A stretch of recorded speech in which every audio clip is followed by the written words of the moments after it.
Young generation নষ্ট করতেছিল sir, মাদক ব্যবসা করে, ওটা সিন্ডিকেট আছে বললি ও আবার আলিয়ে এসে আমারে গালি বন্ধ করে, গালিগালাজ করে, মা বোন তুলে গালিগালাজ দেই।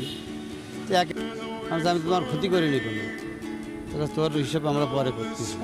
প্লাস মোটর সাইকেল নিয়ে আসে 4-5 জন, সেভাবে গালিগালাজ করে, মা বোন তুলে উল্টো পাল্টা লোকের মধ্যে গালিগালাজ করে। এতে খুব খারাপ লাগে, যার কারণে মারে তো আর সবার কাছে দেওয়া যাবে না। ঘটনার পারিপার্শ্বিকতায় নামও আসে কে গুলি করে হত্যা করে সেই প্রধান আসামি নবাব, রবিউল ইসলাম নবাব, তাকে গালাগালি করে, মা বাপ তুলে। এই কারণেই সে রাগান্বিত হয়ে, ক্ষিপ্ত হয়ে তাকে হত্যার পরিকল্পনা করে এবং ঘটনার দিন একটা মোটর সাইকেল যুগে তারা ঘটনাস্থলে যায় এবং তার 15 বছর আগে থেকে একটি অস্ত্র তার হেফাজতে ছিল, অবৈধ অস্ত্র, সেই অস্ত্র দিয়েই তাকে গুলি করে হত্যা করে।